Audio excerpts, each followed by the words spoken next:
Sacinandana Gaura Hari Gaura Hari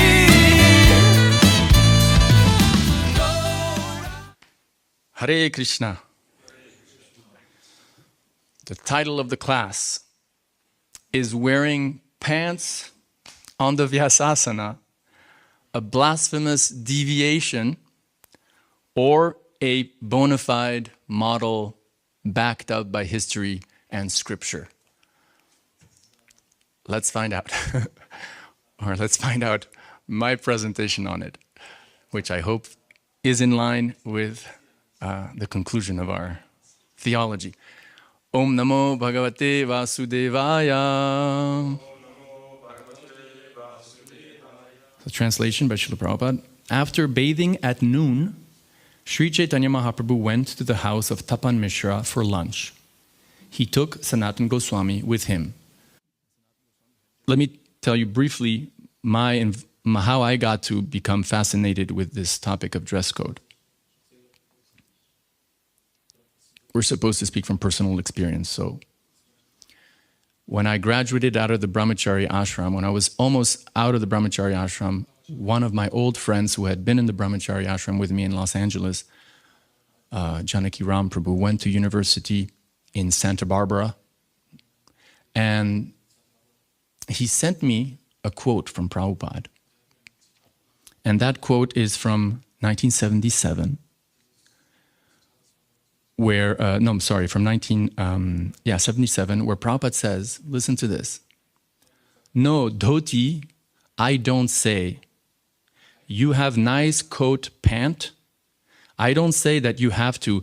I never said that. You have adopted it. I never said you put on dhoti."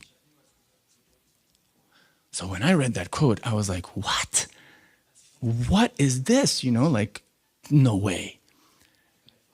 And so that's when, I got this interest to study everything that Prabhupada said on the topic of dressing. Around that time, I also went back to university to study religion at the same university in Santa Barbara, University of California in Santa Barbara. And there, for the first time in my life, I was taking a step sort of back from Krishna consciousness, not in terms of my practice, but in terms of, analyzing Gaudiya Vaishnavism as, an anthropologist or as a sociologist or as a historian, And then I was also looking at other religions of the world, Christianity, other branches of Hinduism, Sikhism, Islam, ancient Christianity, modern Christianity. And so for me, it was just like, putting all these things together and having all these extra elements to compare my own tradition, right? With a, one step inside and one step out. And I really was fascinated by this topic of dress. I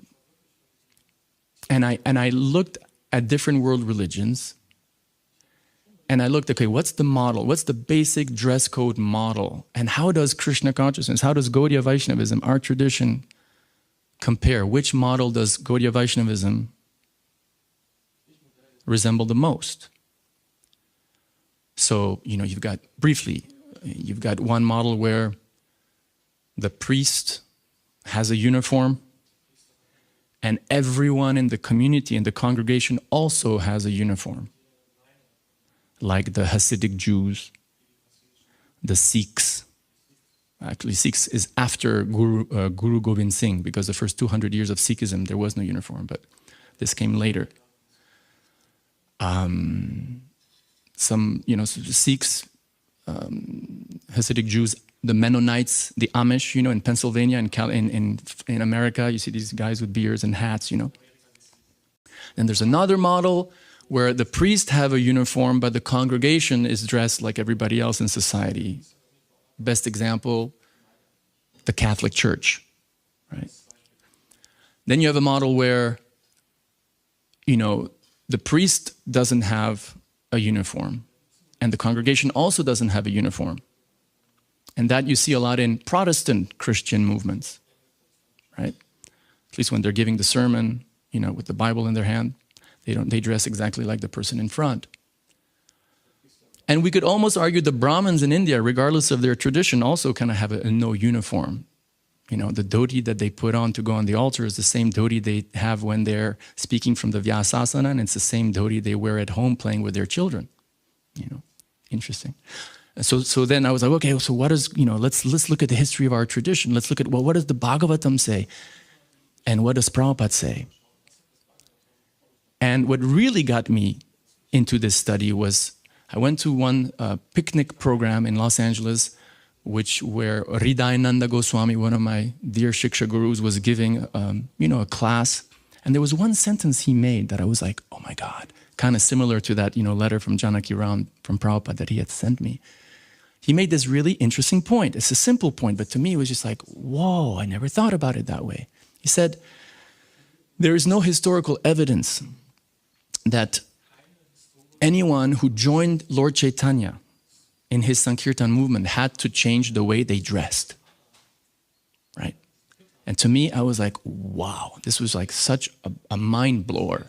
And that's how I got into studying. And since 2009, basically, I've just been studying all these, quotes. And I decided that, okay, you know what? I'm not a monk anymore. I'm not a brahmachari anymore. I'm not living in a monastery. And, after studying all these quotes from Prabhupada, which we're going to go through, and by the way, if we finish a little late, please feel free to go have prasadam. I just thought, okay, I have one opportunity to put everything in there. So I'm going to have all these different quotes. Really interesting. I'll tell you what we'll do. And so I decided, okay, I'm going to shift dress. And I was doing it consciously, But then I experienced a lot of criticism. I remember we went to the Kirtan Mela in Germany in 2010, the first Kirtan Mela, and then my friend Paramacharya Prabhu was telling me, yes, some devotees are saying, what's wrong with, did Chandrasekhar fall down? What's wrong with Chandrasekhar, And anyway, it hurt, and I still experience it. But I remember also I went to the Serbian festival, the summer festival, maybe 2010, 2011.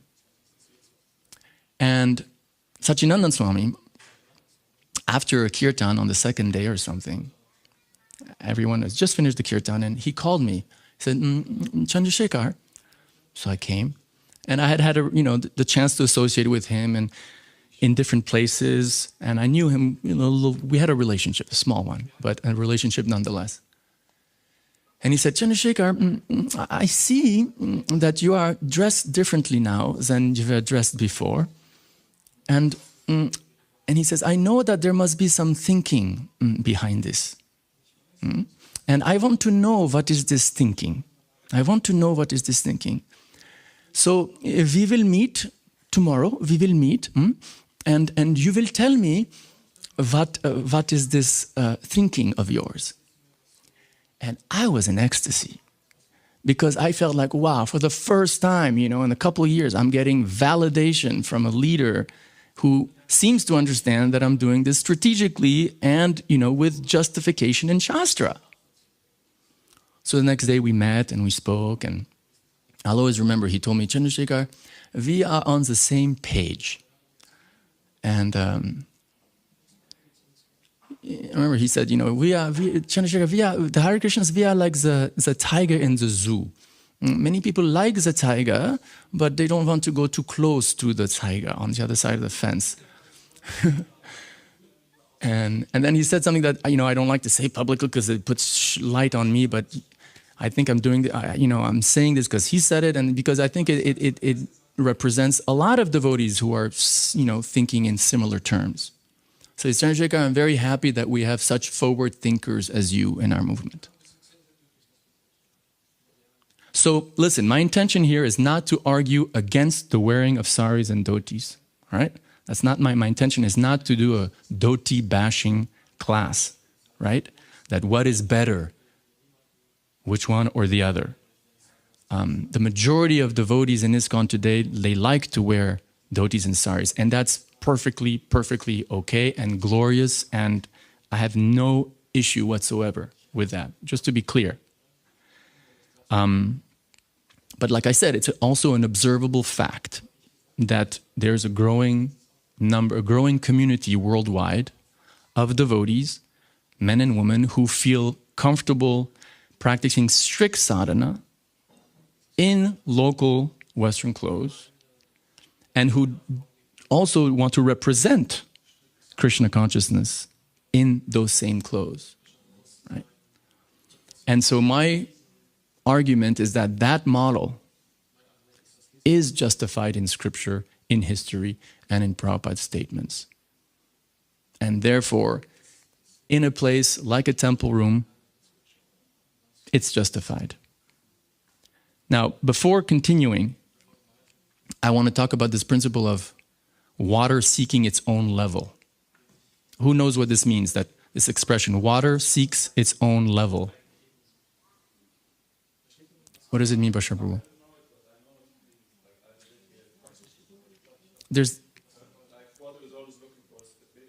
Water is always looking at the lowest possible place where gravity is pushing it down, you know? Like if you put water higher, then it's always going to try to find where is my, natural level. And so I mention this because imagine the Shastric rules as the parameter of a container, right? With different levels inside. If you pour water, the water will go down to the lowest possible denominator that is within the parameters of what's allowed in Shastra, right?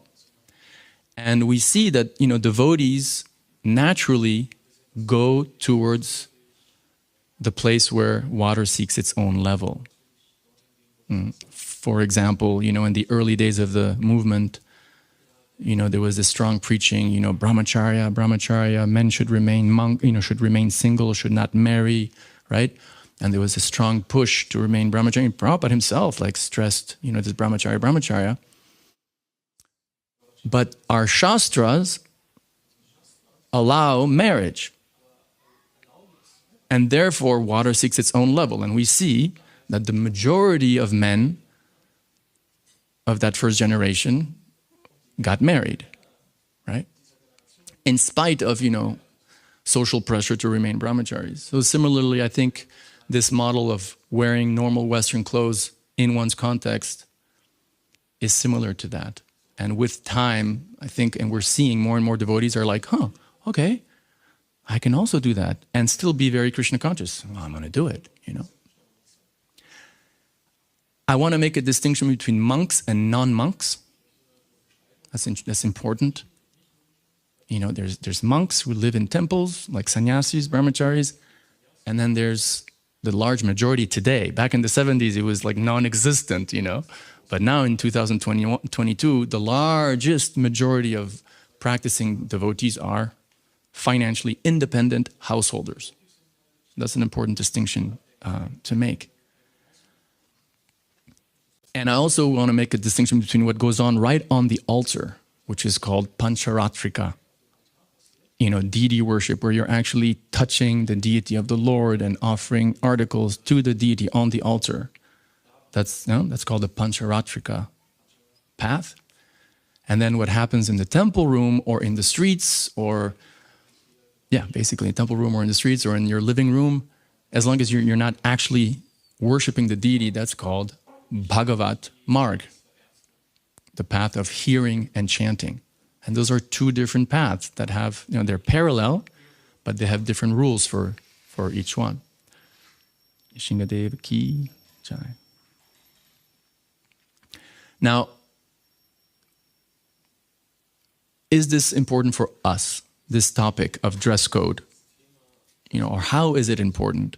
Sometimes we hear like, this is not important, come on, First of all, we all communicate non-verbally, right?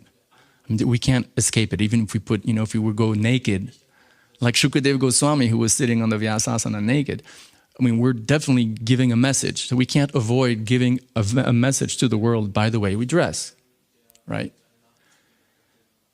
This non-verbal communication is obligatory. So that's something we all do. And as members of ISKCON, or as members of ISKCON, our message is in relationship to preaching, to, what do we stand for? What is our theology? What is our lifestyle? What does it mean to be a Vaishnava, right? And therefore, because it's preaching, we could say it's most important. The topic, how do we dress? That topic is directly related with communicating with conditioned souls. And communicating with conditioned souls is the life and soul of Lord Nityananda, right? Lord Nityananda's mood and Chaitanya Mahaprabhu's mood is just to give Krishna consciousness to others, to interact with other souls who are maybe more conditioned than us, and how we can convince them about Krishna consciousness.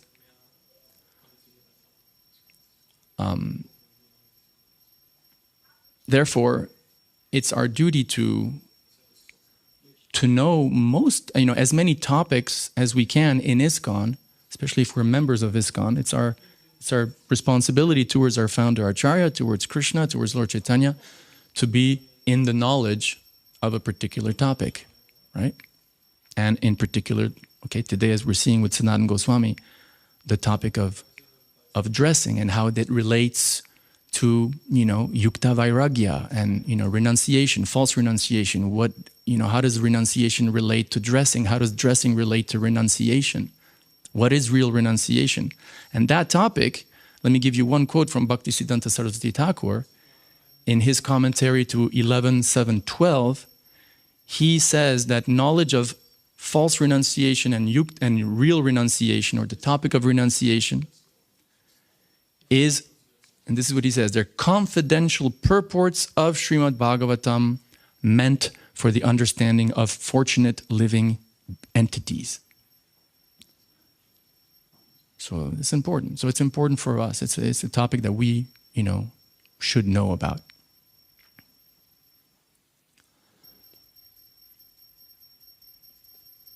So now I'm just going to present to you a lot of references.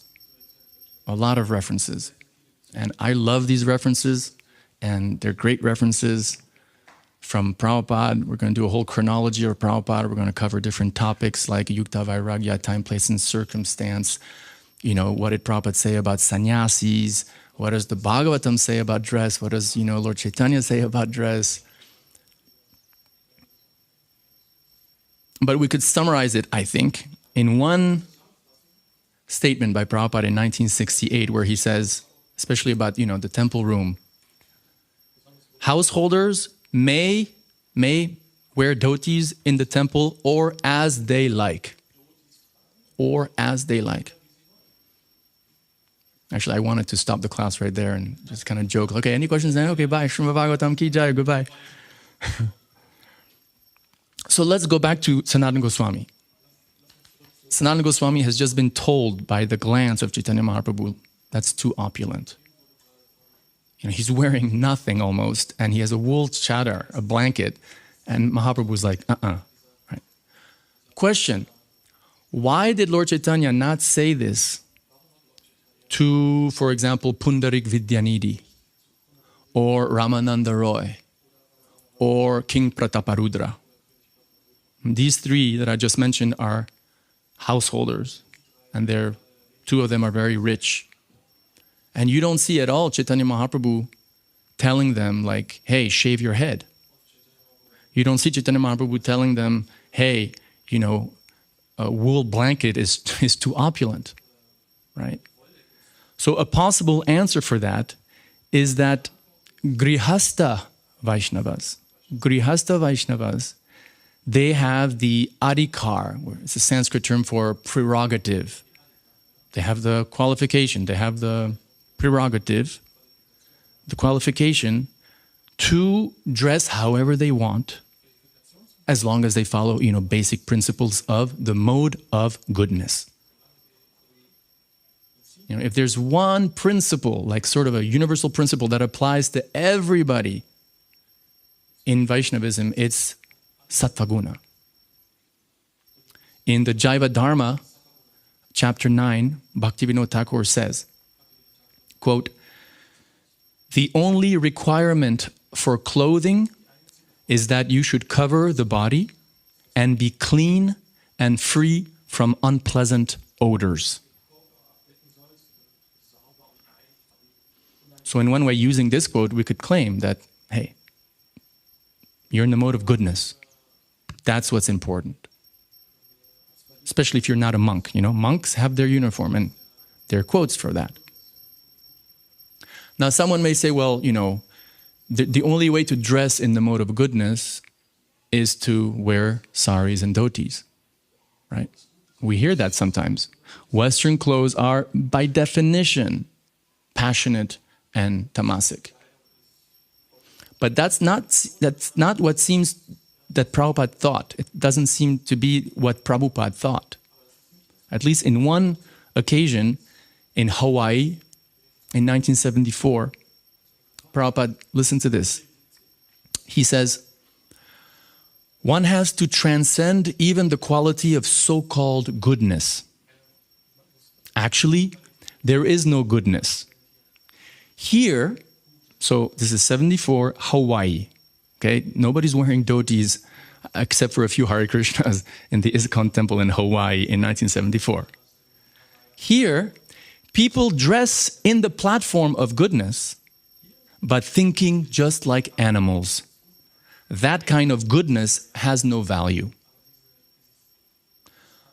So we're seeing that Prabhupada is accepting the premise that you can dress in the mode of goodness, externally, be dressed in clean, you know, clothes, gentlemen, without odors, like Bhaktivinoda Thakur says, and yet your consciousness can be completely materialistic, right? But at least it's established here that the way to dress in mode of goodness is not only by wearing a sari or a dhoti. And that's important to remember, I think.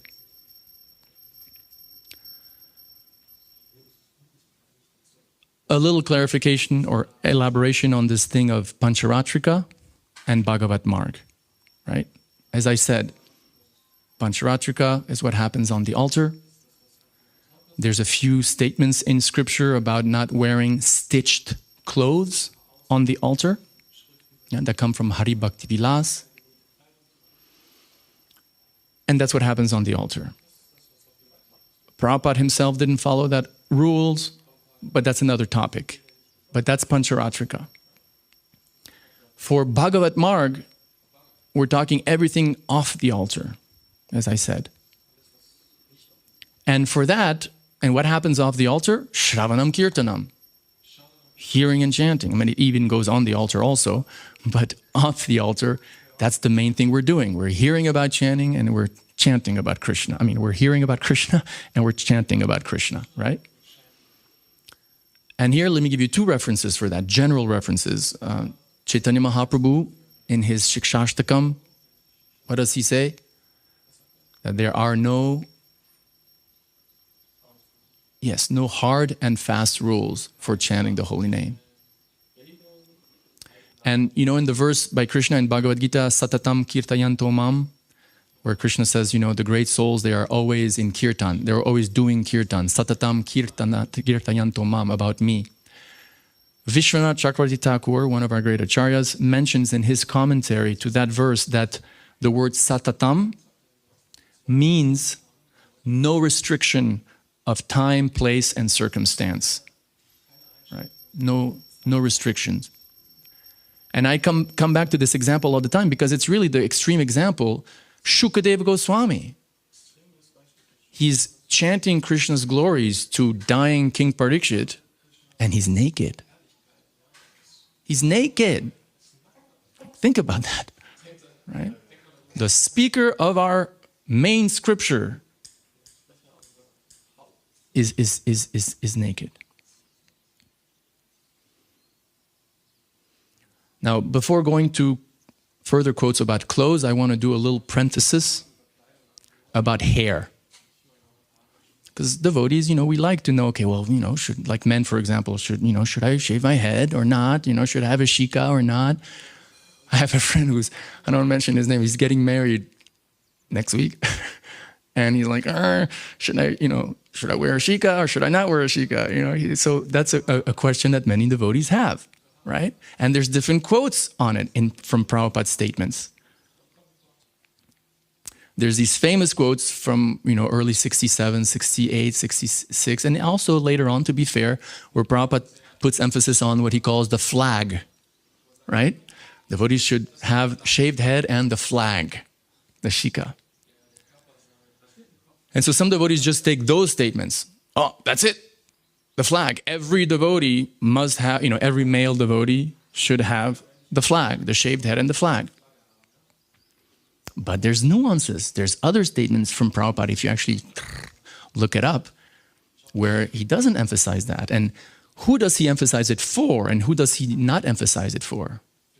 Monks or grihasthas? That's a super important thing that we always come back to. Monks is something, grihasthas is a different thing. So for example, in 1971, Prabhupada says regarding a painting or a painting that someone's painting, and he says, yes, occasionally devotees may be pictured, this is male devotees, occasionally male devotees may be pictured with full head of hair instead of shika. You should use your own discretion. And then speaking of clothes, he says the garb, the dress can be Vedic or American. There is no harm. Dress has nothing to do with the soul. Prabhupada was sent a photograph of Balavanta Prabhu, American disciple of his, who in the mid-1970s was running for political office. They had a political party called the In God We Trust Party. And Prabhupada was aware. Did you heard of that? The In God We Trust Party? Like during Prabhupada's time, there was some small effort to, start the first Vaishnava political party. And Satsarup Maharaj tells in one of his books that when Prabhupada received a photograph of Balavanta Prabhu speaking at a political rally in suit and tie, and his hair was grown out, and he had tilak, Prabhupada said, this is what I always wanted, that we be known as American Krishnas. Another reference, our dear Ambarish Prabhu, Temple of the Vedic Planetarium main donor, great-grandson of Alfred Ford, who was one of the only financially independent householders in the 1970s, right? Here's a picture of him getting initiation from Prabhupada. He's getting his initiation, he's getting his beads in Hawaii, and look at his hair. He has what Prabhupada says, a full set of hair, or however he calls it, right? Because he's not a monk, he never lived in a temple, he's living as a grihastha. Prabhupada's like, look at Prabhupada's face, giving him the beads. Prabhupada doesn't seem to, could not seem more happy, right? To finish up on the hair thing, Harishori Prabhu, in his book Transcendental Diary, he tells a story that took place in Germany actually once. And he mentions that during an initiation ceremony, all the men were getting ready to receive their beads, and they were all shaved except two men who had grown hair. And Prabhupada, according to Harishori, said, why are they not shaved? Harishori went to the devotees, asked them, and Harishori came back to Prabhupada and told Prabhupada, they said that they have jobs, they are working. And Prabhupada immediately changed and said, oh, that is fine. Now those cases of devotees getting initiated who have jobs outside were not literally but practically non-existent. Super important point. The membership of ISKCON in the 1970s was practically all monks and nuns. And the few couples that existed, they lived in temples like nuns and monks. You can ask, Akila Prabhu, you can ask any of those devotees who lived through those 70s. devotees who lived, quote unquote, outside the temples, financially independent, were very rare. Right? So, again, like the flag statement by Prabhupada seems to relate to ashram devotees, to temple devotees, meaning monks and nuns. Now, should a temple president of ISKCON, who's married, have a shaved head and a shika? Or can a temple president who's married wear Western clothes? And that's a really interesting topic. It's kind of like, the word in German, liminal? Liminal means like you're 1 foot here. It's like you can be in two situations in one principle. Liminal, you're neither here, neither there, Yeah, inside, outside. So the position of how a temple president, a married householder temple president should dress to represent ISKCON is a liminal, interesting, arena of exploration. But you see, we have to be really careful when looking at Prabhupada's statements, because many times, first of all, we have to remember the context, 1970s, monastic movement, practically, different from today, which is 99% householders who live, financially independent. And remembering this, you have to look at Prabhupada's statements, and many times you'll see Prabhupada will fuse two concepts with one word and creating a little bit of confusion if we don't look carefully. For example, many times Prabhupada says, the students of the Krishna Consciousness movement, right? Or the members of the Krishna Consciousness movement. So we read this today in 2022 and we think, oh, okay, that means, any member of ISKCON who's chanting and who accepts Prabhupada and who lives at home. But in the same paragraph or in the same sentence, Prabhupada adds the word saffron. Prabhupada adds the word sannyasi. Prabhupada adds the words brahmachari. Prabhupada adds the word live with us. To live with us, meaning to live in the ashram. For example, in 1974, Prabhupada says, according to Shastra, anyone who wears tilak and shika and kunti over and above the Vaishnava dress, so right there you would think, oh, there is such a thing as a Vaishnava dress. And you have to have a shika. But in the same sentence, Prabhupada says Vaishnava dress or Vaishnav sannyasi must be accepted. Right? So in one sentence, Prabhupada makes a general statement, the members of the Krishna Consciousness movement, but then he qualifies, sannyasis. Right? So it's not everybody. When Prabhupada talks about my boys and girls, sometimes, he really saw them as renunciates, kind of like almost like the Lord Chaitanya, the Sanatana Goswami type. I mean, look at this letter. Letter 1973, Bombay. Main thing is that these boys and girls have understood what is austerity and the difference between spirit and matter. That is the highest knowledge of existence. Because they are engaged in serving Krishna in this way, you have nothing further to worry. Their position in life is very secure and sound because they are going back home, back to Godhead without any doubt. And listen to this. Though they may be dressed in rags, still they are more exalted than kings. So, dressed in rags is exactly what we've just read right here in Sanatana Goswami's dress. He literally exchanges his woolen blanket for rags.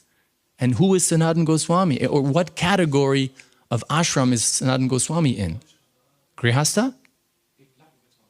Hardcore renunciation.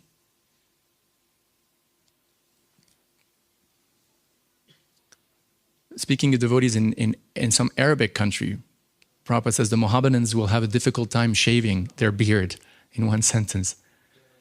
And he says, if anyone with long hair or a beard wants to join this Krishna Consciousness movement, so here you think, okay, today when we join, what does it mean today? You're joining the Krishna Consciousness movement, but probably you won't live as a monk in an ashram. You have your life, independent, right? I mean, maybe you're going to be a brahmachari tomorrow and whatever, but most people who join ISKCON today join by adopting Krishna in their own life, correct?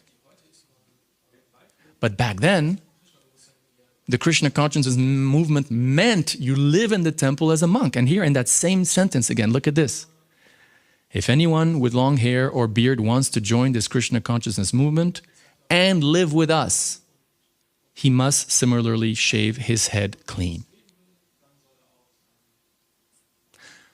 Chaitanya Mahaprabhu had a shaved head. Did he have hair when he was a Grihastha? Did he even have long hair when he was a Grihastha? Yeah. Now, is there any way that Prabhupada would not like or would criticize anything that Chaitanya Mahaprabhu did? Is that at all possible? Not possible, right? Listen to this. Prabhupada says, the followers of Sri Chaitanya Mahaprabhu consider long hair objectionable. The followers of Chaitanya Mahaprabhu consider that long hair is not good. So here we have to say, like, okay, what does Prabhupada mean when he says the followers of Chaitanya Mahaprabhu? The only way to explain this statement is to specify the brahmachari or the sannyasi followers of Chaitanya Mahaprabhu. They shave their head, and therefore they don't like long hair for sannyasis. Right? We could easily argue that. Otherwise, how do you explain, if it applies to, Grihasthas, how do you explain Prabhupada saying the followers, so including, all followers of Chaitanya Mahaprabhu, consider long hair objectionable? It's indirectly saying it is objectionable. The example that Chaitanya Mahaprabhu set is objectionable. Mamma mia.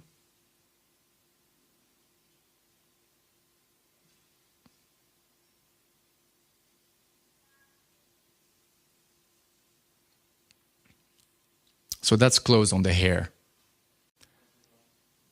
Tilak and Tulsi. There seems to be many quotes in Shastra that Tilak and Tulsi, especially Tilak, really is, as Prabhupada says, our position. Right? If there's any sort of external symbol that really represents Gaudiya Vaishnavism, we can find many references claiming that it's actually Tilak, and in some cases, Tulsi. Right? For example, in Nectar of Devotion, Prabhupada summarizes Rupa Goswami, and as you know, Rupa Goswami mentions three very important principles, the most three important principles of Bhakti Yoga. And there's two other ones which are also very important, so like top 5 most important. Then he lists 10 very, very important principles. And then he quotes another 10. And finally, there's 44 other ones. The math is 65. There's 65 items of devotional service. He says exactly this. Listen, there's 10 primary regulative principles, of which 3 are the most important. Then secondary 10 regulative principles. Then 44 other activities. Nowhere in these 65 items is dress mentioned, even once. Tulsi is not mentioned. Tilak is mentioned. What number? Guess, Prabhus. Tilak. No, not number 1. Number 1 is accepting a spiritual master, approaching a spiritual master. 21st item, Prabhus. 21st. So it's not in the top 10 most important. It's not in the secondary top 10. It's the first one out of the extra 44 other activities. Right? Lochandas Thakur, in his Chaitanya Mangal, he has this beautiful song, right, called Nitai Gora Nam. And he says, those who never wear neck beads take their permanent residence in the abode of Yamaraj. And those who never adorn their foreheads with tilak live their lives in vain. Right? And like I said, there's many quotes where Prabhupada stresses the tilak. Okay, you can dress however you want, but tilak must be there. Like in 77 in March, he says, tilak is our position. But even tilak sometimes can be adjusted. In Prema Pradip by Bhaktivinoda Thakur, he quotes this. This is a story, a dialogue between Naren Babu and Anand Babu, and they ask Babaji, Prabhu, shall we mark our forehead with tilak? And Babaji answers, do as you like, I don't insist on external formalities.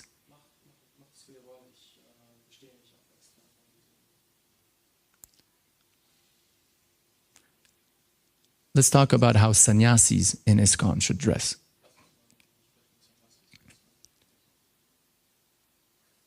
Prabhupada insisted, it seems from all that you see, that sannyasis should have a uniform and should have shaved head.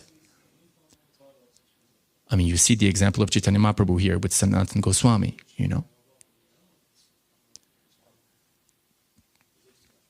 But in special cases, Prabhupada was okay, it seems.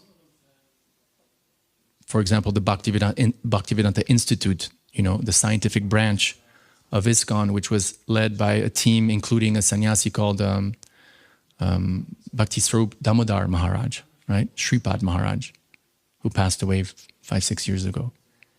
And he's from India, actually. He's from Manipur. And for example, there's this conversation in 1977 in Bombay where Prabhupada says, now it is fashion, this shaved head, but if you think it is impediment, you can have hair. So he's speaking to a sannyasi. What to speak of Grihasthas? He's speaking to a sannyasi, and Swarup Damodar, who's a sannyasi at that time. In 77, Swarup Damodar Maharaj is already a sannyasi. He says, in India it is all right, but in the West, especially in the United States, Prabhupada says, then keep your hair. I have no objection. That should not be an impediment, whatever you determined, you see. And then again, he says, the tilak, but the tilak we can always have, Prabhupada says, right? You belong to Hare Krishna, that should be there, that cannot be missing.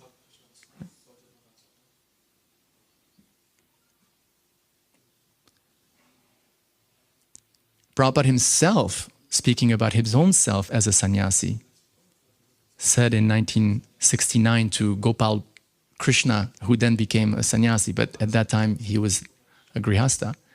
He says, regarding dress, I have already written to you that you can dress as smartly as possible to deal with the public, and dress is immaterial in Krishna consciousness. Consciousness is within. And then he says this, I am a sannyasi, but if some important work requires I dress myself just like a smart gentleman, I would immediately accept it. And we see those sannyasis who did adjust as sannyasis in some circumstances, did fantastic pioneering work. Tamal Krishna Maharaj in China. He went there, dressed in suit and tie. Bhakti Tirtha Maharaj, when he went to Russia, he was dressed, as a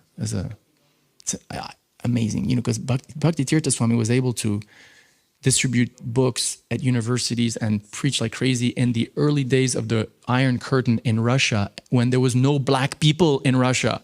And he was still able to, can you imagine like being white in Russia in those days as a devotee is hard to hide your identity. He was black and still he was able to hide his identity. This is miraculous. And when he went to Africa, he would dress, you see pictures of him like dressed as an African tribe king, As we chant our mantras, as we do our prayers, as we make our toning, as we engage in our scriptural reading, as we engage in our reflections and contemplations, we must be able to invoke divine interventions. But when we constantly have to go to the external to bring within, then we'll keep playing that game of dependence on the environment of incarceration, rather the environment of liberation and the environment of divine acceleration. And he was criticized for that. But Prabhupada says, the higher principle is to adjust for time, place, and circumstance, right? But when they go home to their ashram, or when they go home to a temple or to a monastery, or when they speak in a place where they don't have to necessarily adjust, then yeah, it seems like Prabhupada and our tradition, at least in Chaitanya Mahaprabhu, I say in our tradition up to Chaitanya Mahaprabhu, because in the Bhagavatam, nothing's mentioned about sannyasis, how they should dress. Shukadev Goswami, most renounced, he's naked. But at least from Chaitanya Mahaprabhu's line, sannyasis have a uniform, saffron, and Prabhupada, was stressing that. And so sannyasis today, when they're not preaching in some, China or Saudi Arabia or, then yeah, it seems like they should have a uniform. But again, the Grihasthas, what about them? So now for the next maybe 10 minutes, the best part of the class for me, I love these quotes. A chronology of what I call the come as you are quotes from Prabhupada. After all, we're in ISKCON, so we love Prabhupada and we want to see what did Prabhupada say. And I make this claim, I believe I'm a fallen soul, so this has nothing to do with my level of consciousness or purity in Krishna consciousness, but the Vedabase program only came in 2003, where you could actually start, pointing keywords in everything that was recording from Prabhupada. So prior to 2003, unless you lived with Prabhupada all the time, 24 hours a day, and you read all his letters and you listened to all his conversation, you had no way to hear and see everything he said, right? These quotes I got from the Vedabase, and goes from 66 to 77. So sit back, relax, and I hope enjoy the quotes. In 66, Prabhupada says, after hearing Bhagavad Gita, you will remain in the same position. Not that after hearing this Bhagavad Gita, as you have kindly come here, you will have to take a dress like me and give up your family connections and become a mendicant like me. No, it is not meant like that. You have to change your mentality. That's all. October 1967. If somebody dresses like nice American gentlemen without any robes, I have no objection. August 1966. If our purpose is Krishna consciousness, either I dress myself in this orange color, or either you dress in coat, pant, and shirt, there is no difference. There is no difference because the aim is the same. Everyone combinedly. We have formed a society to work combinedly. There is no restriction that only these orange-colored sannyasis will be allowed and not the man in coat pants. He's making this distinction, not, sannyasis in orange and Prabhus in white. He's saying sannyasis in orange and this man in coat pant. No, that is not the purpose.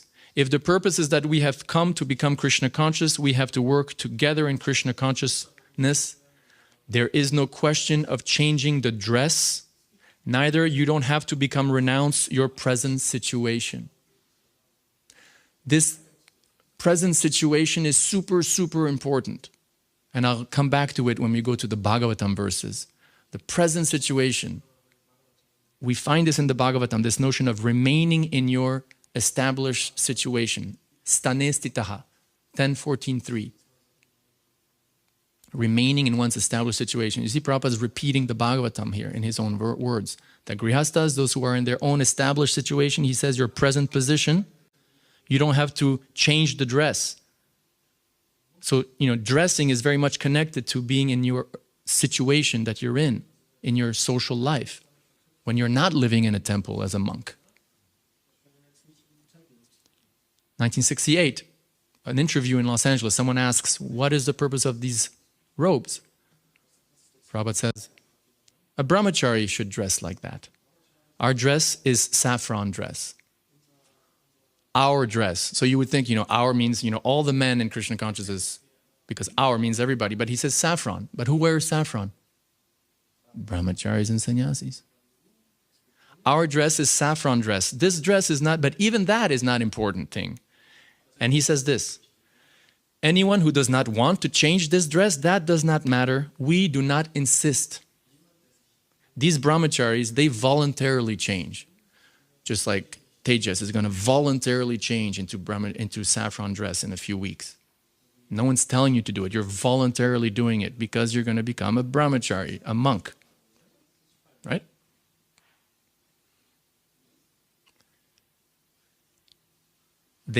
But otherwise, there are many students, like maybe you're a working man, but you could fall into the category of student. There are many students, just like we have got 2-3 students. They are working. They come just like ordinary American gentlemen. Or German, yes. Jawohl. And so then the question is, okay, they come to do what? Do they come to just give a donation in the hundi box and sit in the back of the room? And then the temple devotees will tell them what to do? Or do we pray and hope, like Srivas Thakur prays in Chaitanya Bhagavat, please, my Lord, increase our congregation? Do we pray that these very nice gentlemen and ladies who are living outside will come up to a level of Krishna consciousness so they also can sit on the Vyasasana, dressed how they are dressed at home, and preach Krishna consciousness, representing Grihastha, independent financial life, but with, amazing Krishna consciousness from the Vyasasana or behind the microphone leading a kirtan? Of course. Prabhupada continues. So there is no objection. Dress is not a very important thing. Anyone who does not want to change this dress, that doesn't matter. Prabhupada ki jai. We don't insist. Come like ordinary American gentlemen, there is no objection in that way. 1969. So, if you don't accept this dress, that does not mean you cannot be in Krishna consciousness. Krishna consciousness can be achieved in any condition of life. It does not matter whether you are dressed in this way or in your American or German way or any way. That does not matter. And listen to this one. Because some devotees insist, Mataji, where's your sari? Or Prabhu, where's your dhoti? You've been coming to the temple for like 5 months now. Seriously, we hear this, right? I don't want to criticize anyone, but we hear this type of rhetoric sometimes. Prabhupada says, if you have no objection to accept this dress, that's nice. But even, what is this dress? Prabhupada just says just above, it's saffron, right? But okay, even assuming it's white. If you have no objection, that's nice. But if you have got objection, then we have no objection. Krishna consciousness is different from this dress or that dress.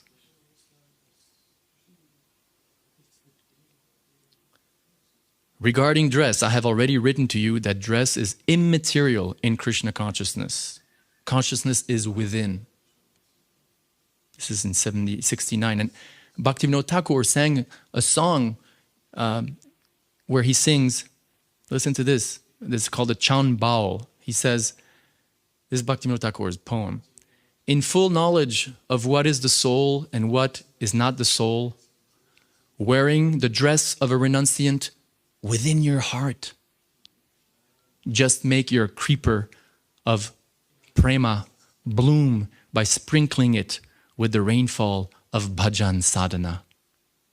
Chan Baul says, when this occurs, then you will actually become Lord Krishna's servant.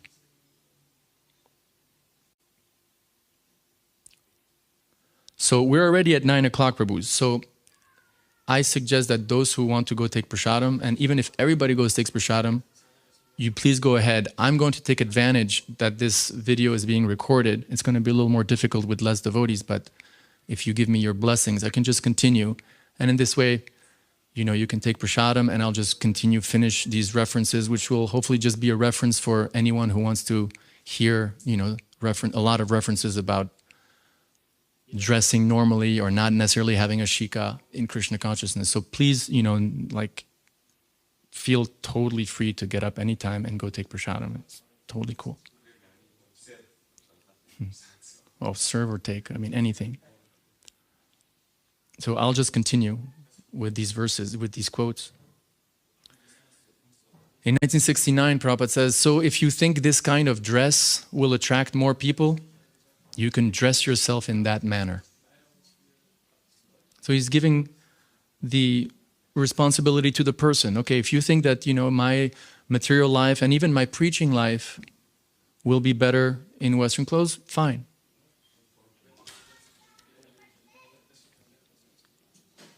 (1971).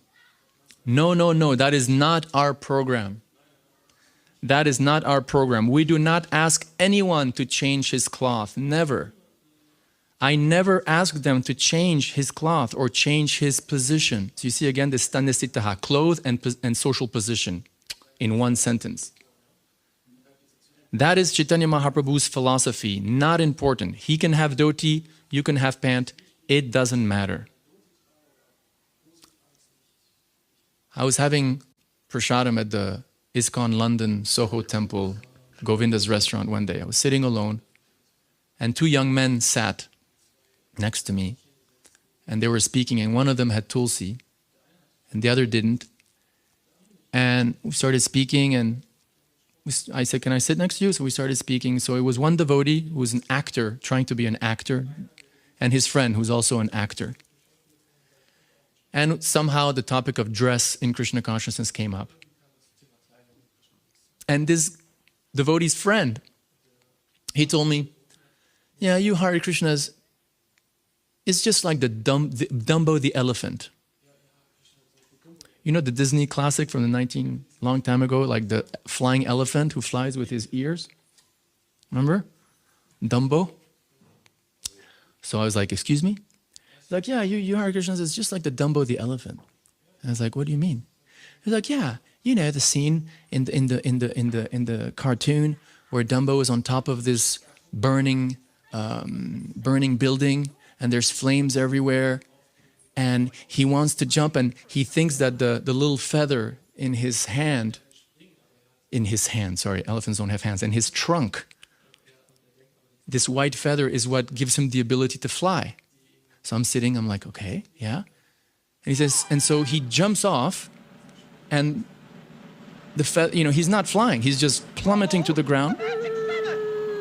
And then the little mouse, his friend who's on his little red hat, screams, Dumbo, Dumbo, you can let go of the feather, you can fly, you can fly. I was like, okay. And he said, and so Dumbo just opens his ears and starts flying. And I was like, okay, and what? He said, so just like that, you Hare Krishnas, you think your clothes is what makes you so spiritual, but that's not it. Your philosophy, your prayers, that's what makes you so spiritual. And I was like, wow, 1974, Mataji Jyotirmayi, she's French, so she spoke like this. So someone speaking to Prabhupada, she's repeating to Prabhupada, no, he's saying, why we are dressing like this, like Indians? Prabhupada says, I have not said that you dress like that. You dress. Did I say that you do it? A small parenthesis about the term Indian dress. Some devotees get offended sometimes. They hear, how dare you call saris and dhotis Indian dress? It's the dress of the spiritual world. It's Vaikuntha dress. No. And that may be. But Prabhupada, at least in 2 occasions, spoke of these clothes as Indian dress. So if it's okay for Prabhupada to refer to dhotis and saris sometimes as Indian dress, and also maybe sometimes as Vaikuntha angels. We'll get to these nice quotes from Prabhupada, like the pro-dhoti quotes, pro-sari quotes. There's many of them too, and we'll get to them. But my point, if Prabhupada called them sometimes Indian dress, we can also, in 1974, same conversation in Paris, Prabhupada says, these girls, they just left. Hey, Vaishnavis, come back. This is just referring to you the only time when Prabhupada's talking about women's dress and you leave. Anyway, Prabhupada says, these girls, when they dress in Indian way, they look more beautiful. Right. So, we can argue that Prabhupada liked saris. And it's a fact. We have to be objective. When he came back from India the first time in 1969, he brought saris for the devotees. There's one conversation where he tells us, or a letter, Himavati, he tells her, you can learn from Jadurani how to wear a sari. The girls that should be the standard of our society, something like that, But he also called it Indian dress. And even the dress that Lord Chaitanya wears, he called it Indian dress. In 12 February 1972 in Madras, Prabhupada says, a letter, regarding the Panchatattva deities, the pictures you have sent are very nice. Because they live in Bengal, dhoti, shirt and chadar are the standard dress. He's like saying, that's how they dress in Bengal, therefore that's how you should dress Lord Chaitanya. Now, we believe that, we accept that there's a Golok Navadvip in the spiritual world. It's also like Navadvip. So it's not like you go back to Lord Chaitanya in the spiritual world and you'll see like some lizards, with some weird clothes. It's Lord Chaitanya. It's the same. When Lord Chaitanya is on earth, it's the same we hear in the spiritual world. Okay. We don't reject that. But Prabhupada did sometimes call it Indian dress. So it's okay to call it Indian dress. That's my simple point.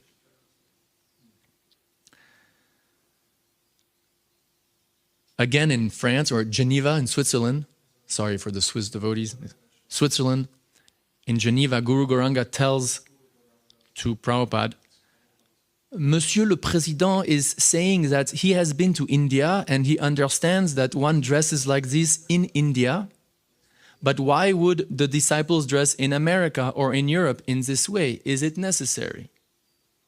Prabhupada says, no, it is not necessary. Dress you can have as you like. So remember, it's not Tejas asking this question to Prabhupada, a future brahmachari.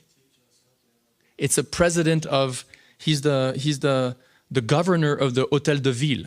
He's someone who's socially alive, who has money, who has a career, who's in the world. He's asking this question. And so to that person who's a Grihastha, Prabhupada saying, no, dress you can have as you like. You know the story of Sacinandana Swami's father? You know it. Have you heard of the story? You know the story of Sacinandana Swami's father. Maybe. It's in the Prabhupada Memories. If you find it on YouTube. Super famous story.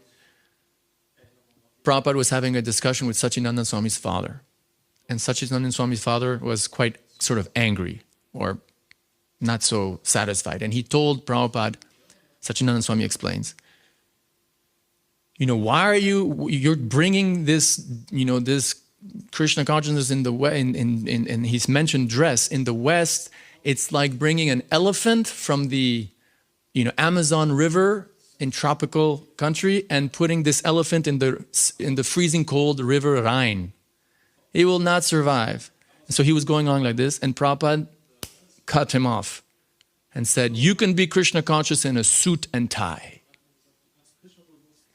And then Sacinandana Swami says that, from that point, Sacinandana Swami's father really liked Prabhupada.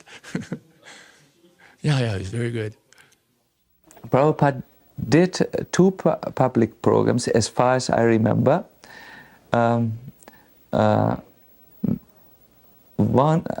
on one program, my father confronted him.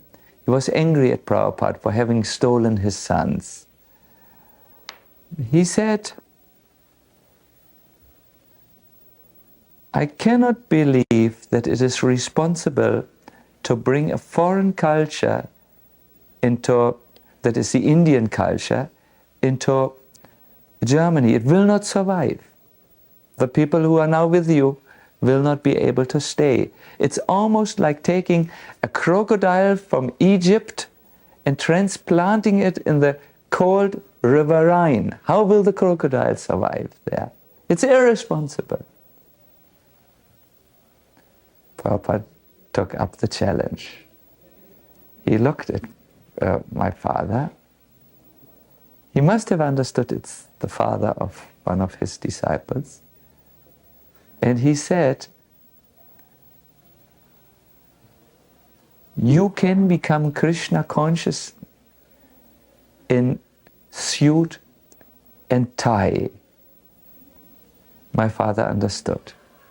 He understood Krishna consciousness is not a matter of culture. The dress may change according to culture. But no, you didn't have to dress in an Indian way. You didn't have to accept the externals to become Krishna conscious. And to this day, he remembers this.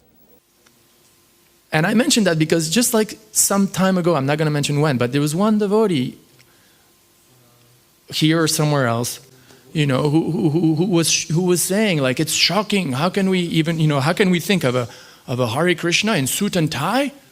Like, oh my God. And it's like, hello, like Prabhupada said, like, you can be Krishna conscious in a suit and tie. You can become Krishna conscious in suit and tie. Any questions? I mean, the discussion should stop right there, you know? Sometimes, you know, we and speaking for myself first, we don't take Prabhupada's words seriously. Like when he says something, does he really mean it? I'll give you another example that has to do with education. Ravindra Swarup Prabhu, ex-GBC, former GBC temple president of ISKCON Philadelphia, a Grihastha since long time, but a guru in ISKCON, you know, a preacher in ISKCON. And he also has a PhD from Temple University in religion. And he says that when he was finishing his PhD, he realized he couldn't be temple president, because that's what he was, and at the same time finish his studies, finish his PhD. So he wrote to Prabhupada, Prabhupada, should I finish my studies, but then I can't be temple president, or should I be temple president? I'll stop my studies, no problem. And Prabhupada wrote back, finish your PhD, anyone can be temple president. Now the interesting part is that even though Prabhupada was showing this letter to devotees in the temple, devotees were telling him, not all of them, but some devotees were saying, nah, Prabhupada is just saying this to you because you're attached. But actually, you know, he wants you to stop your studies and, you know, continue living in the temple. So you have a black and white statement by Prabhupada, like, yeah, go finish your PhD. Black and white, couldn't be more clear. But disciples of Prabhupada saying, no, that's not really what Prabhupada meant. He just said that because you're attached. So similarly, you know, if Prabhupada says, like, you can become Krishna conscious in suit and tie. I think we should take that very seriously. And what does it mean, Krishna consciousness in a suit and tie? Again, as a second-class congregation member who just gives a donation when he's asked to give a donation or washes pots? Or can it be all the way up to a, you know, initiating guru, a GBC, temple president? Right? That's a very interesting question to ask. So now we're back in 77, just a few more quotes from 77. But then we got the Bhagavatam and Caitanya Caritamrita. In 77, we read this one. I did not say you have adopted, I'll just read it. No, dhoti, I don't say. You have nice coat, pant. I don't say that you have to. I never said that. You have adopted it. I never said that you put on dhoti. And now Prabhu's for the last quote from 1977. And this is my favorite quote. Because Prabhupada here is giving the definition of the word Grihastha, dress. And it's shocking. Context. Prabhupada heard that one more sannyasi had fallen down. So Prabhupada's angry. God, another scandal, you know, another sannyasi who fell into illicit sex. So listen to what he says. From now, this should be strictly outlawed, no more sannyasis. Now, he did give sannyas from January to November 77, but here he was angry. And he said, no more sannyasis. And those sannyasis who have fallen down, get them married. No more show bottle cheating.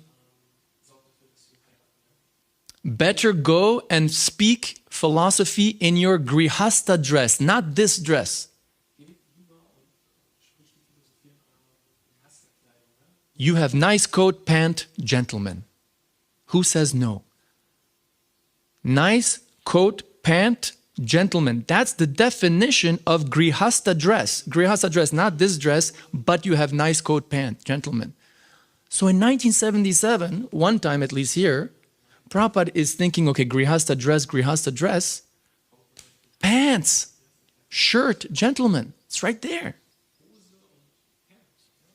And then he says, who says no? I never said. Rather, I shall be happy or glad to see that up-to-date gentlemen with tilak and shika, so here, he's stressing the shika, are speaking. That is very prestigious everywhere. Why this false dress? And then listen, what is wrong with becoming a grihastha?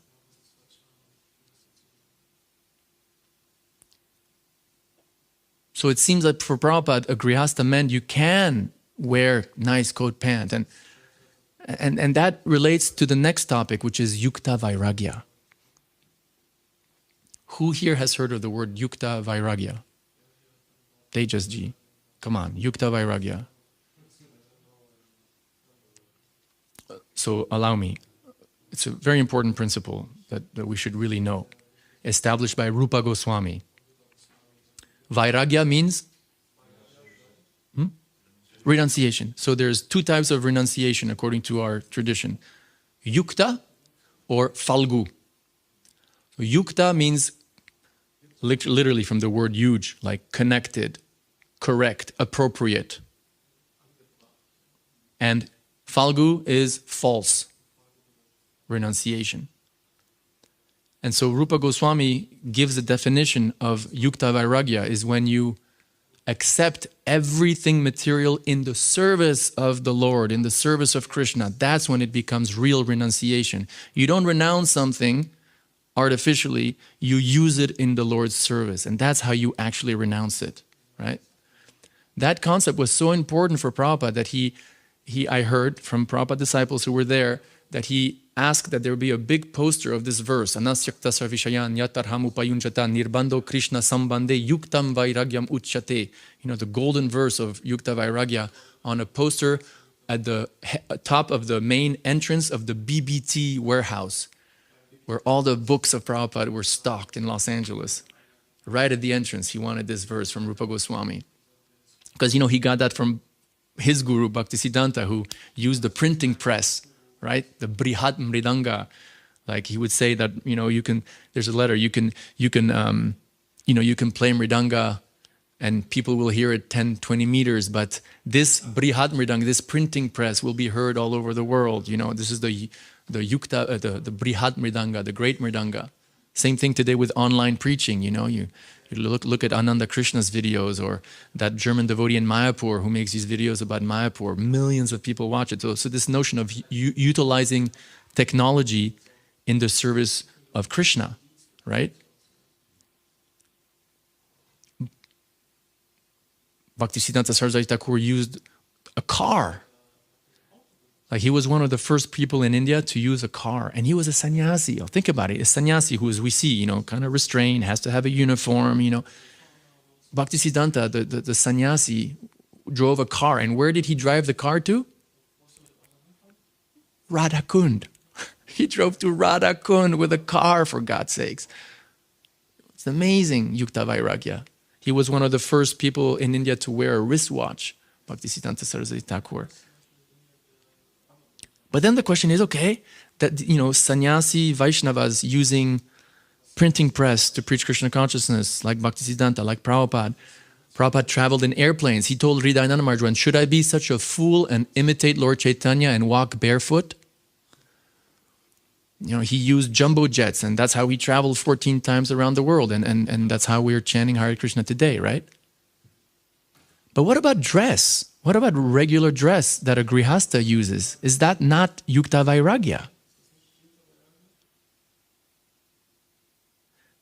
Listen to this statement by Bhaktisiddhanta. If one is so expert that he can engage everything or dovetail everything in the service of the Lord, to give up the material world would be a great blunder. One should learn how to dovetail everything in the service of the Lord, for everything is connected to Krishna. That is the real purpose of life and secret of success. right? My hero and friend Raghunath Prabhu, from Wisdom of the Sages podcast, he told me once, yeah, devotional clothes means any clothes I use to serve Krishna. Yukta-vairagya, right? Especially the householder who we see doesn't have a must uniform. But sometimes, and I don't want to insult anyone, but sometimes we have, like Superman. What was like the Superman is his one enemy was kryptonite. Like he's super powerful, but kryptonite, right? And so, I say this, it seems like sometimes, things like pants are like the kryptonite of ISKCON or the kryptonite of Yukta-vairagya. Like, yeah, we'll engage everything in Krishna consciousness. Can Grihasthas, wear pants to lead a kirtan or to speak about Krishna? No. It's kryptonite, So continuing again, you can get up anytime you like. Prasadam is ready, and please. I want to quote two purports now about time and place and circumstance. Another important concept related to Yukta-vairagya. This notion of there's principles and then there's details of time, place, and circumstance. Right? Prabhupada says this in one purport.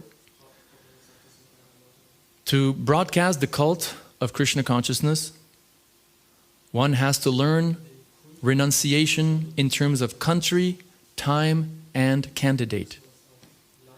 A candidate for Krishna consciousness in the Western countries should be taught about the renunciation of material existence, but one would teach candidates from a country like India in a different way. The teacher has to consider time, candidate, and country. He must avoid the principle of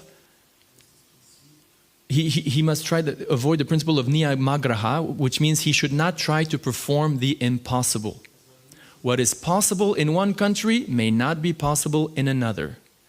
The acharya's duty is to accept the essence of devotional service. There may be a little change here and there as far as Yukta-vairagya. Dry renunciation is forbidden by Chaitanya Mahaprabhu, this false renunciation. And we have also learned this from our spiritual master, Bhaktisidhanta Sarasvati Thakura. The essence of devotional service must be taken into consideration, not the outward paraphernalia. And here's another one. This one is actually relating to deity worship. Can you imagine? This is a quote just about Pancharatrika. You say, I've been dealing with Bhagavata-marga. But here's actually a quote about worshiping the deity. And even for deity worship, time, place, and circumstance is to be considered.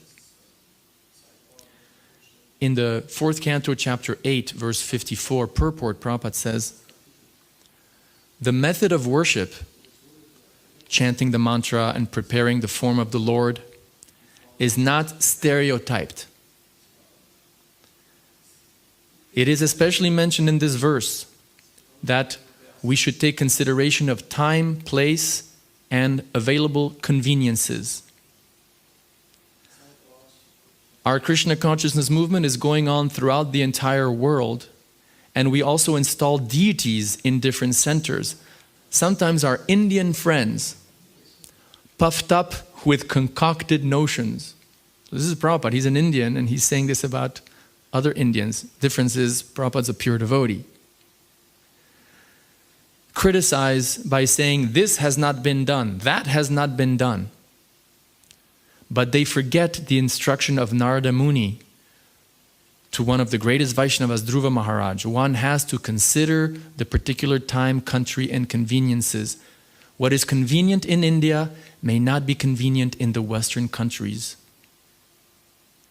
Those who are actually in the line of acharyas, or who personally have no knowledge of how to act in the role of acharya, unnecessarily criticize the activities of the ISKCON movement in countries outside of India. The fact is that such critics cannot do anything personally to spread Krishna consciousness. And he finishes with this really cool sentence. if someone does go and preach, taking all risks and allowing all considerations for time and place, it might be that there are changes in the manner of worship, but that is not at all faulty according to Shastra. So like Prabhupada said, the Krishna consciousness movement is not stereotyped or stagnant.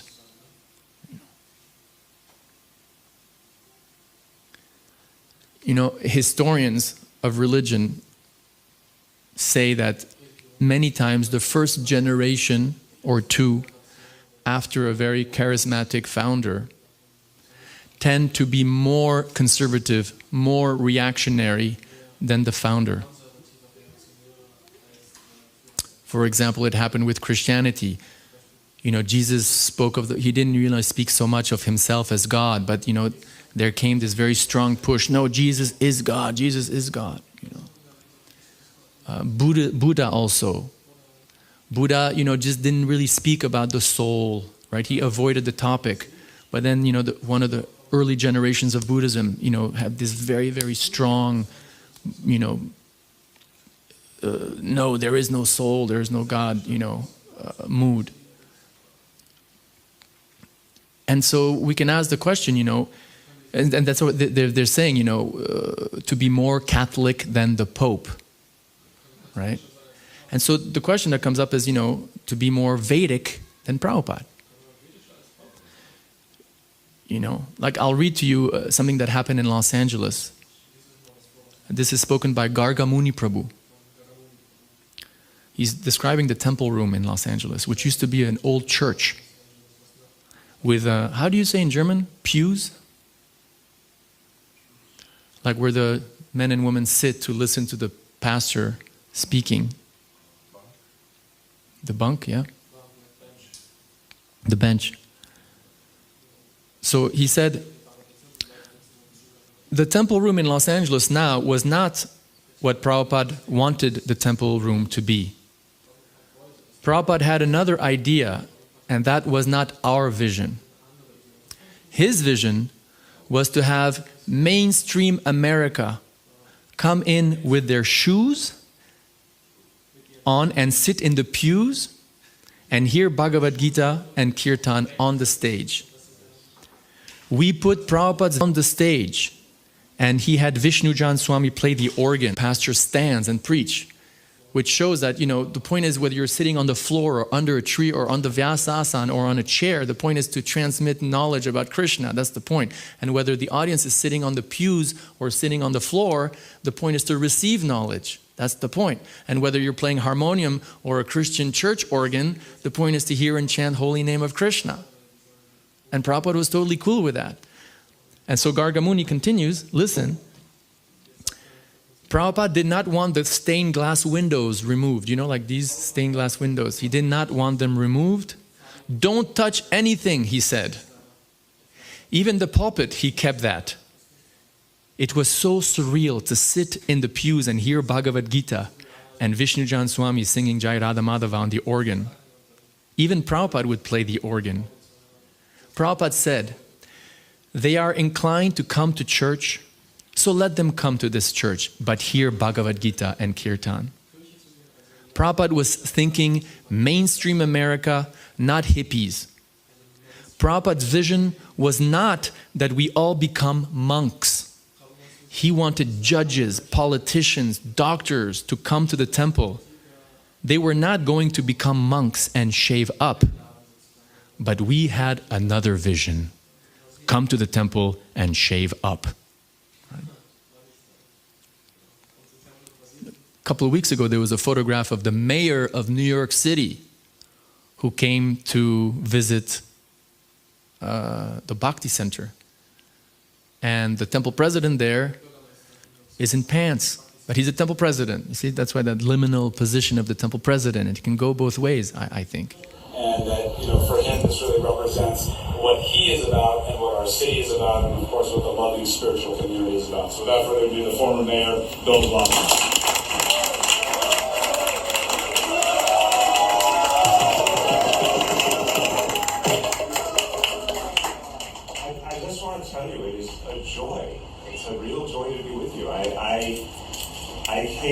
sort of all of the scene that is everyday life in New York City, just outside on the street, and came into this place of peace and such a positive energy that was immediately apparent to me. And I wanted to thank you.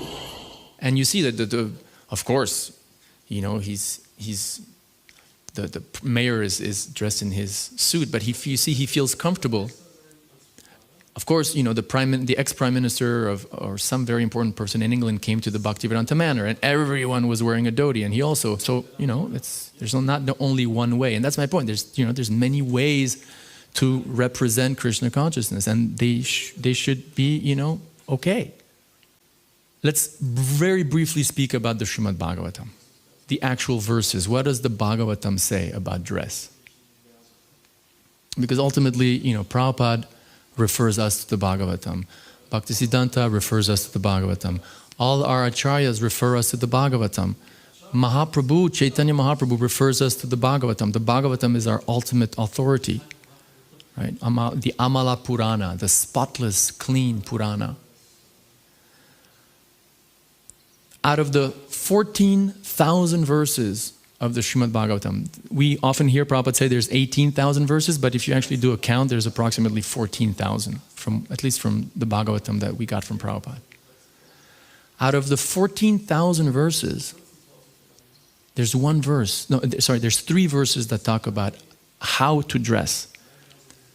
Prescriptive verses, not descriptive. There's many verses describing how Vishnu is dressed, you know, in the 3rd canto, how Krishna is dressed in the 10th canto, in Vrindavan, how the gopis are dressed. There's one verse that says the gopis have a belt, by the way, which is strange because how can you wear a sari and a belt at the same time? But anyway, it's mentioned that the gopis have a belt, right? So these are descriptive verses. But there's prescriptive verses like you must dress like this or that. Prabhus, there's 3 of them. Out of 14,000 verses, there's 3 of them. And they're not even referring to how a Vaishnava should dress, but they're instructions on how a brahmachari, a vanaprastha, and a grihastha should dress. But remember, Vaishnavas are not the only ones who have brahmacharis. There's many brahmachari mayavadis. There's many, you know, grihastha. Grihastha doesn't mean Vaishnava. Brahmachari doesn't mean Vaishnava. You know, there's mayavadi sannyasis. There's Vaishnava sannyasis. So the 3 only verses in the Bhagavatam that talk about dressing are verses that talk about ashram rules. Not about bhakti. Not about devotion to Krishna, which is the essence of the Bhagavatam. So you divide 3 by 14,000 and you get 0.0002%. 0.0002% of the Srimad Bhagavatam is about how devotees should dress. And on top of that, the speaker of the Srimad Bhagavatam is naked.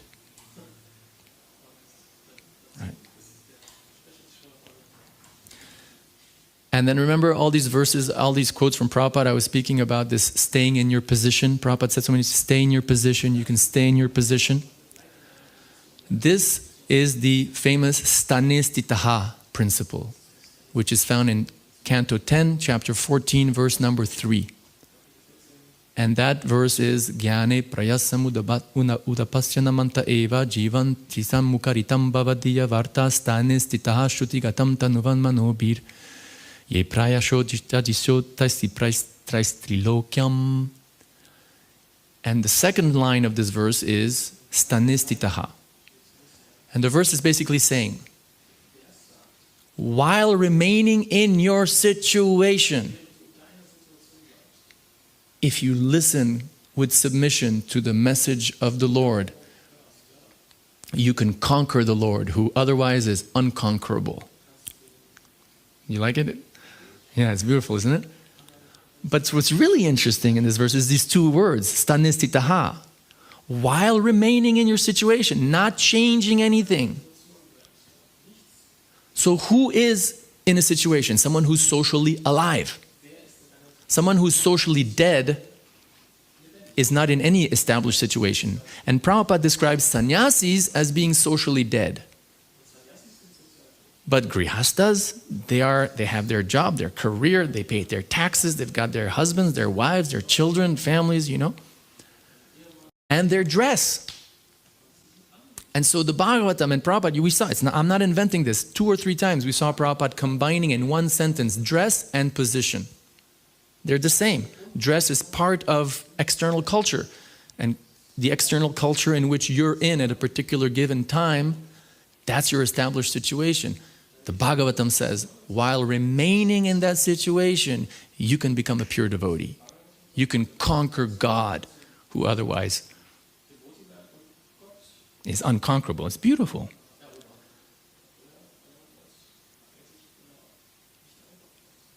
Lord Chaitanya exemplified this in his own life when he was a Grihastha and when he spoke to Raghunath Das. When he was a Grihastha, you see, when he joined the Hare Krishna movement, we learned that he spent his first maybe 20 years pretending to not be a devotee. He was just an arrogant scholar, right? And no one could understand, this is the Supreme Personality of Godhead. The Vaishnavas like Advaitacharya, Srivas Thakur were getting together and doing kirtan, and they loved Nimai because, they're attracted to him. They're pure devotees. He's the Supreme Lord. I'm going too fast, huh? I'm sorry. The point is, Chaitanya Mahaprabhu was attracting everybody, but he was hiding his identity. And then he meets his guru, and then he becomes a devotee. He's married at the time. And so you look at the way Lord Chaitanya dresses, or his established situation, before becoming a devotee and after becoming a devotee. It's the same. He doesn't change anything. He doesn't shave his head. He doesn't change. He's dressed like a Brahmin or like any person in Navadvip. Like Prabhupada says, right? It's in Bengal, they wear dhotis. He's dressed like that. He meets devotees. Oh my God, okay, I'm a devotee now. I laugh because, he's Krishna, we believe. So it's kind of funny that he would play this lila. It's a charming lila. But externally, he becomes a devotee and he does not change anything externally. Maybe he starts wearing tilak. Okay, maybe before he didn't have tilak, now he has tilak, right? As a matter of fact, he preaches to his students. After he becomes a devotee, he tells his students, no, go home and come back without tilak. I don't want to teach you. But he wears the same clothes that everybody else in that area is wearing. And that whole area is not Vaishnavas. The Vaishnavas in Navadvipa are a small number at that time. And they're persecuted even. Right? And yet, the Vaishnavas do not distinguish themselves from the rest of society by their dress. The Grihasthas. The Grihastha Vaishnavas of Navadvip dress exactly like the meat-eating, smarta, demigod worshippers, non-Vaishnavas of the area. And finally, to Raghunath Das, Lord Chaitanya tells him, before Raghunath takes sannyas, when he's still a married man, he says, don't be a false renunciate. Go home, practice your Krishna consciousness internally, so much so that even people will not detect your Krishna consciousness from outside. These are words from Chaitanya Mahaprabhu himself, God himself, to Raghunath Das before he takes sannyas. So you can see there's this line from the Bhagavatam, Sthane-sthitah, remaining in your established social situation. You have the paradigmatic example of a Vaishnava, Chaitanya Mahaprabhu himself, showing the example of not changing anything when he becomes a devotee, at least externally. Of course, he accepts, the chanting, the reading, the hearing and chanting, the worshipping Vishnu and so on, but at least in terms of externals, he doesn't change. He doesn't even shave his head. And then his associates, the Grihastha associates of Navadvip also, Pundarik Vidyanidhi, Kolavich or Sridhar, Srivas Thakur, they're all dressed like everybody else is in society, whether they're rich or poor. There's different varieties, but there's no radical. And it comes back to this statement by Hridayananda Maharaj, which I liked so much at the beginning. I mentioned, that there's no evidence that when people converted to Lord Chaitanya's Sankirtan movement, that it's not that like, oh, you guys are going Harinam. Wait for me 5 seconds. I'm going to go change in my devotional clothes. I'll be right back. Right? They were like, in their situation, the Harinam's going, they go on the Harinam. Period.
So this model, I believe, of practicing Krishna consciousness in Western clothes, in normal local clothes, it looks like it's legitimate.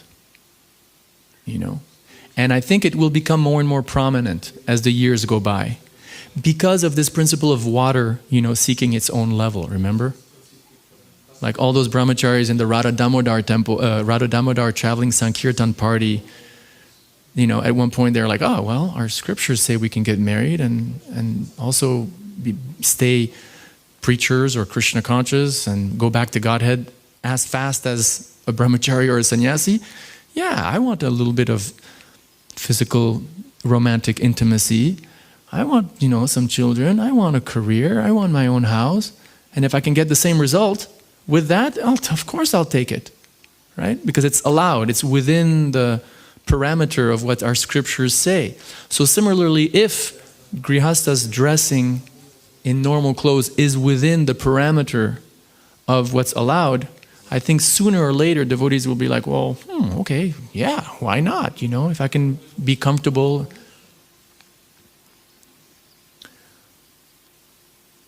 And we have examples of that, leaders, Grihastha leaders who have that mode. Like in America, we have Raghunath Prabhu and Kostuba, who have this very, very popular podcast. And, Kostuba Prabhu gives class at the Bhakti Center in pants and shirt. No one says anything. Sada Shiva Prabhu, he's still temple president of ISKCON Berlin. I remember I went to a Janmashtami festival there, and it was hot. It was in the middle of the summer, and he was in very nice, clean Bermuda shorts and his beard and a t-shirt. But he's a Grihastha, and he's temple president. And he was like, welcome everybody to ISKCON Berlin. And I was like, wow, yes, because I think this is legitimate, and I think it also can work with attracting people. We have Gadadhar Prabhu, the first disciple of Sacinandana Swami. Krishna Chaitanya Prabhu in near Frankfurt, he does his program like that. The Loft program in New Zealand, the Bhakti Hub in Belgrade, the Yoga Lyrique in Paris. So we see more and more that model becoming prominent. And I think it's good because some people really love seeing the traditional Indian clothes. And many devotees feel also very good wearing those clothes. And that's perfectly fine. But some people don't. Some people like, some people don't. Like Prabhupada said, right? Vedic dress makes one look very beautiful. It seems like this dress, this dhoti, at least the dhoti, the sari, is much more close to what Krishna wears in the spiritual world. You know, there's even one letter where Prabhupada says, do you think Krishna wears coat pant? Right? And, you know, Prabhupada sometimes emphasized it. You know, when I see, he used the word saffron again, but he says, when I see brahmachari, or devotee, yeah, I think he used the word brahmacharis anyway. Devotees in saffron robes with shaved head, they look like Vaikuntha angels. Vaikuntha angels, he says. Right? There's one devotee he played a joke with. I can identify with this devotee because this devotee didn't like wearing dhotis very much. And so he asked Prabhupada about this, and Prabhupada said to him, Ram Roy, his name, the early Ram Roy. Prabhupada said, I'm sure there is a Vaikuntha planet where they wear pants that you can go to, don't worry. You know. There's one devotee in this temple, like in the last few days, one devotee told me, you know, when I wear a dhoti, I feel, you know, I really feel like a devotee. I really feel Krishna conscious.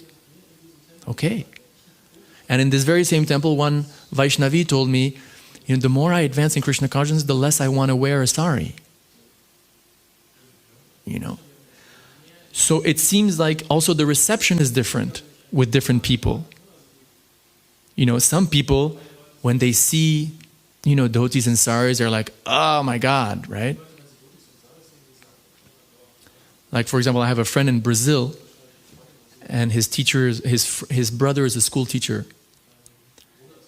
And he was teaching a class of 10-year-old kids. And he asked them, okay, write down what would be the 3 things you would do if you had a lot of money.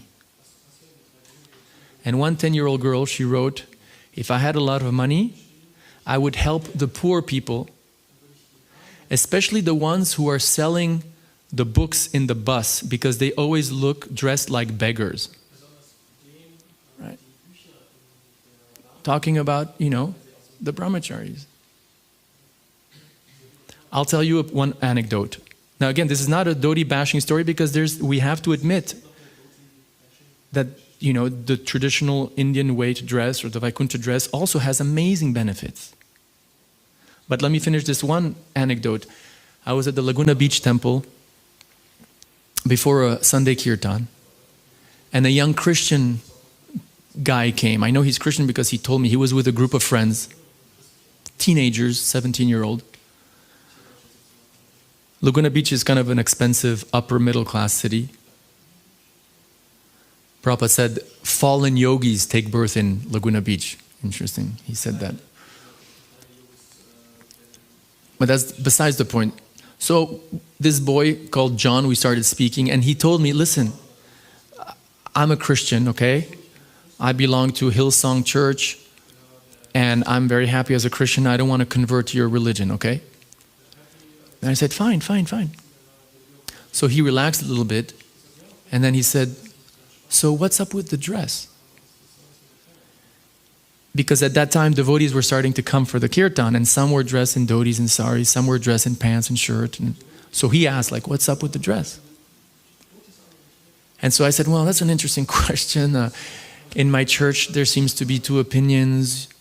You know, one say that, you know, we should wear these because it's more pleasing to God and to our founder. And others say that, no, it's, you know, the marking, the tilak, and this is really important, but the dress is not important. And then he said this. John said this to me. 17-year-old, you know, religious guy, pious, intelligent, Christian. He said, wow, if I had to dress like Jesus Christ dressed 2,000 years ago in order to be a member of my church today, I would never be a member of my church. And when he said that, I was like, wow. You know, kind of like the Dumbo story reaction, like, wow, you know. And, you know, many leaders also feel the pressure. Like I heard Mahatma Prabhu, I heard from reliable sources that, you know, Mahatma Prabhu, you know, this Grihastha guru in ISKCON, he wants to, be in normal Western clothes a lot more, even in, ISKCON functions, but he feels this pressure and that's why he does it less. Now, a lot of people also, like I said, a lot of devotees who like to wear the Vaikuntha dress, the traditional Indian dress, and that's fantastic. We should accept everything that's favorable for our Krishna consciousness. And a lot of people also like, a lot of people like, wow, it's so beautiful, it's so colorful, and I'm so attracted to the dress. That's also a fact. I mean, we could claim that if it was not for a dhoti, there would be no Krishna consciousness in all of Russia today. I'll say it again. If it wasn't for a dhoti, we could say that there would be no Krishna consciousness in Russia today. Or maybe there would be, but it would be a totally different story. Why? Because we remember that Prabhupada was in Moscow. He had a few hours before going, or one day before leaving, and Shyamasundar Prabhu went to look for some milk, and he was wearing his dhoti. And across the street was a young Russian man. I forget his name, the first devotee in Russia. I forget his name, I'm sorry. Anatoly. And his Indian friend, who was the son of the Indian ambassador. And the Indian sons, we should remember it, it was the Indian son, the Indian boy, who saw Shyamasundar in a dhoti, and he was like, what is this? Let's go. And he said to Anatoly, let's go. And they crossed the street and they spoke to Shyamasundar, and Shyamasundar was like, I have my spiritual master here, come and meet him. And Prabhupada discharged, maha mercy on him for those few hours, and the next morning gave him initiation, and then went to the airport and left. But, if it wasn't for that dhoti that Shyamasundar was wearing, they would have walked by, and who knows when Krishna consciousness would have gone to Russia, right? So, what's the solution? And I'm coming to the end here, because devotees are shocked that it's lasting so long. Thank you. What's the solution? Well, the solution, it seems like we should allow different expressions of bhakti. So that more, our objective, we're missionaries. We want the Sankirtan movement to spread. So if there's different models of Krishna consciousness that are accepted and respected and not judged and not marginalized in both ways, then more people come. It's just like if you have a menu in the restaurant, if you have only 10 items, but if you have 50 items, you'll probably get more customers, right? And that's why Prabhupada talked about, a house in which the whole world can live. A house in which the whole world can live,